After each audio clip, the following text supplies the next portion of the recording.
The NYPD's latest crime reporting shows overall crime in the city is up 27.6% since this time last year. Carly, Todd. Ashley, thank you very much. With that, let us bring in New York City Councilman Joe Borelli. Joe, felonies surged 40% on New York City subways this year compared to 2021. How can New York City ever come back to what it once was if you take your life in your hands every time you hop on a train?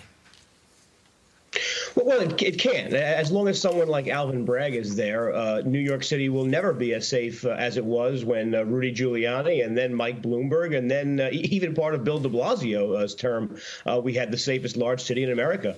Unfortunately, New Yorkers are learning that you get what you deserve.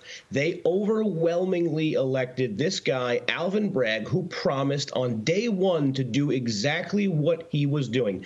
He's not lying. He's not hiding. He's not shameful of how he wants to treat this office, and New Yorkers overwhelmingly elected it.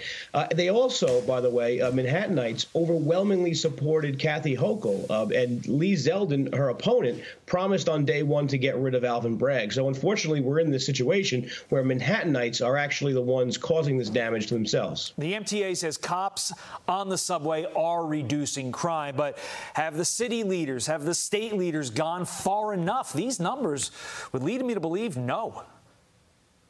No, I mean, the police are actually making as much arrests, if not more, than they were in the years leading up to this year. It is prosecutors like Bragg who are dropping these sentences and convictions from felonies to misdemeanors that are part of the problem. The one thing he said, by the way, Todd, that he's right about is this discovery law, which makes it impossible for prosecutors who even want to do their job to actually convict people on felonies. He's not wrong about that. What he's wrong about is just the knee-jerk reaction and the policy set in stone in his day one memorandum, which actually limited his own prosecutors' ability to bring charges against serious criminals. We've always had lenient and progressive prosecutors in New York. We're a progressive city. The difference is they used to use discretion and extenuating circumstances to find reasons to be lenient rather than a policy without even considering the facts.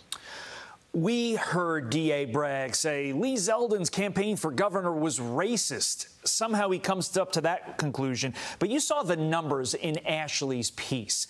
The number of convictions that they've dropped precipitously. Also, misdemeanor cases, which should have been charged as felonies, also not a good number you want to have if you're trying to bring crime down. Yet, D.A. Alvin Bragg says the following. This is a false data comparison that doesn't take into account the challenges of discovery or the impact that COVID had on our city.